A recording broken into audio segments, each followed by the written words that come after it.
Hey, it's Benji Cole, son of Al Cole from CBS Radio and host of the syndicated talk show, People of Distinction. A talk that gives you an in-depth view of some of the most dynamic, intelligent, and successful people on the planet. Run to our website, alcoleenterprises.com for more info. Email me through benji@alcoleenterprises.com if you'd like to get involved with what we have going. And as always, please continue to like and follow our broadcasts. People of Distinction is internationally syndicated solely due to the love and support that you all continue to give. We're available across all major distributors, and as long as you keep following, we're going to continue to put out the content. Now sit back and strap in, because on the line with us today, we have the impressive Donna Gingery. And we're going to be discussing her incredible children's book, Red and the Egg Pie. And it's Amazon, it's Barnes & Noble, it's a lot of other places. And I'm telling you, this is a book you want to add to your shelf. By the time we've concluded today, you're going to do just that. Now, before I go any further, I'm going to quickly point out the fact that Donna was brought to us by Author Reputation Press. So for writers out there listening in who have gone through their process, you've spent some sleepless nights creating that masterpiece, and now you find yourself in a precarious position, right? Because now you need some help moving the book you just worked so tirelessly to create. Head on over to authorreputationpress.com and gather all of the ways that their fantastic team is more than equipped to move your creative endeavors. And listen, it is an absolute pleasure to have Donna here on the line. People, let's be honest for a second, man. Telling kids to mind their manners, man, it could feel like talking to a brick wall, doesn't it? I mean, my goodness, I'm a parent, and I know my parents out there listening in right now. They're like, Benji, you're preaching to the choir, brother. Like, I can't get a word in sometimes. What if a single story could actually do the heavy lifting for you? Now, I know I got my parents intrigued. Stay tuned here, okay? Enter Donna Gingery, because she has written a book that tackles that exact struggle, using a character named Red and a very unique pie to show why listening matters.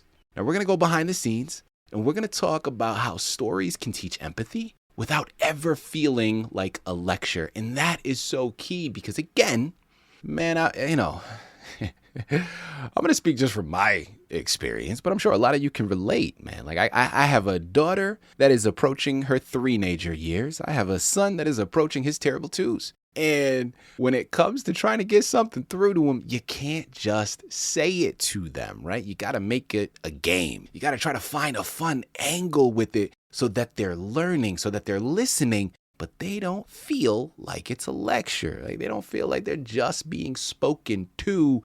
They're being involved, right? That I think is so key, and I'm really looking forward to this. And selfishly, I'm going to take some tips from myself here. Sit back, strap in, let's get ready. Donna, first and foremost, welcome to the network, and thank you for being with us. How are you doing today? I am doing great today, and thanks for having me. Donna, listen, it is a pleasure. All right, we're looking forward to this. I know a wonderful journey for children to embark upon, but my parents out there, and really just adults, right? It doesn't even have to be parents, but anybody that is involved with children, they're going to look at the book, they're going to gravitate towards it, and they're going to recognize the benefits. So we're looking forward to the discussion. Donna, start off first and foremost by telling us a little bit more about yourself and your background. I was born in Selma, Alabama. That's where I'm from. And now I live in Minnesota. I'm a teacher, I'm a parent, I'm a grandparent, I'm an author, and I love the theater. Love that. Donna, okay, listen, as a fellow thespian myself, I'm always down for the theater, okay? That is a beautiful thing. Welcome to the network again. We're looking forward to it. Let's start first and foremost. Again, we got your background. Now let's learn a little bit about the book before we dive into the rest of the questions. Red and the Egg Pie. Tell us more about it. Red and the Egg Pie is a book about me. I was something else when I was growing up. And I had the best granny in the whole wide world. And so because I love her and she's no longer here, I felt like, why not do a story about you and your granny? Because you were something else when you were growing up. And that's how it started. And Red and the Egg Pie is a book that kids love. Little kids love for me to read it because I do voices with it. And so it has really done well with the little kids. And the parents are saying, I hope you do an audio book one day. And that's what I'm doing right now. Well, listen, I don't want to give it all away, but I can't go anywhere else. I mean, if it's based on you, even if it's loosely based on your experience with your grandmother, tell us a little bit more. Like, what happened? What did you do that inspired this narrative? First of all, it's my granny. So not my grandmother, my grandmother's mother. Oh. Yes, it's my granny. So my family would be out to working and everything, and I would be with my granny. So we would have eggnog, enjoy each other's company, and I was just a little bit different when she said do things. You know, what can I say? I'll give you one example. She said, and I'm going to talk in her voice. That's just how I do it.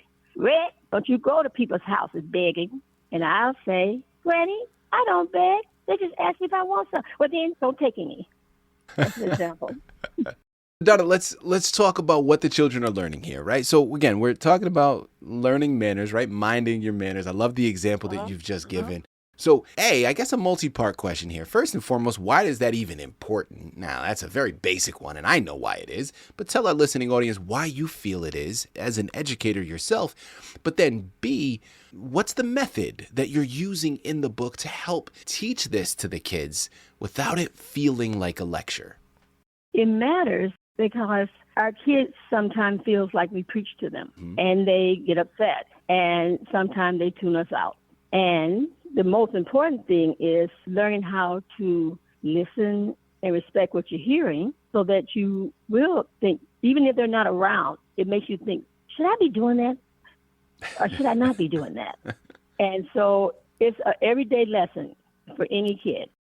People, I'm telling you, it's Amazon, it's Barnes & Noble. Remember, the book is entitled Red and the Egg Pie. It's one you need to add to your shelf because it's filled with education for your children, but it's also very enjoyable. And that is key to all of this. And that's really where I want to go next. Making, tied to the previous question, making education fun. I'm curious to know, not only with this book, but with you, and again, your background is in education, so you witness this firsthand every day with your students. What about making the education fun, bringing the education to the children rather than bringing them to the education and forcing them to kind of learn, right? That never works, but talk to us from an education standpoint. Why is that creativity imperative to the overall process? When kids get involved, they're not thinking they're learning and they don't think they're working. So what they're doing is they're doing both. Yeah. They're learning and they're working. So you have to be creative. You can't keep doing the same thing over and over again because they catch on to that. And they're smart, and they will let you know when you're being boring. Kids are smart. They're very smart. Absolutely. Yes, most definitely. So think before you speak with a kid and always think about how to make this learning experience memorable because later on they will come back to you and say thank you for what you did, even though you don't think about it at the time. Donna, from a writing perspective, what would you say was the hardest scene or the hardest part of the book for you to write? Stop laughing at myself and also try to be as close to what happened as possible, but put a little flavor to it. And when I think of stuff, I would just write it down. So it wouldn't necessarily be about the book, but then in the end, it kind of came together. Yeah. That's the kind of writer I am. I don't sit down and write. I do things and come back and write and then go somewhere else and do it. Yep. Love it. I'm not that type. Yeah. Well, opposite side of that coin, we talked about what was some of the harder things. What was a highlight for you? Or if not a highlight, maybe something that was delightfully surprising for you that you weren't anticipating before you began? You know what? What really made me do it is that I just want kids to have fun and I want them to be happy. And our kids are not laughing like I want them to. Yeah. And so I wanted to do something they would think was funny and so they would enjoy it. And so that's why I decided to write it. And it was about my childhood. And it was great. A granny? How many people say they had a granny? That means your grandmother's mother. Donna, final question here as we start to tie out. You've given so many gems already. But I'm curious to know, like, what do you hope a child feels or thinks about the next time they're about to visit a friend or visit their granny after reading your book, Red in the Egg Pie? Not to give away a lot, they're going to think next time, really listen to their granny or grandpa, because it comes back because she didn't listen like she should have. Let's just say that. And she wished she had her. And then she couldn't do what she thought she could do. So that's what makes it interesting.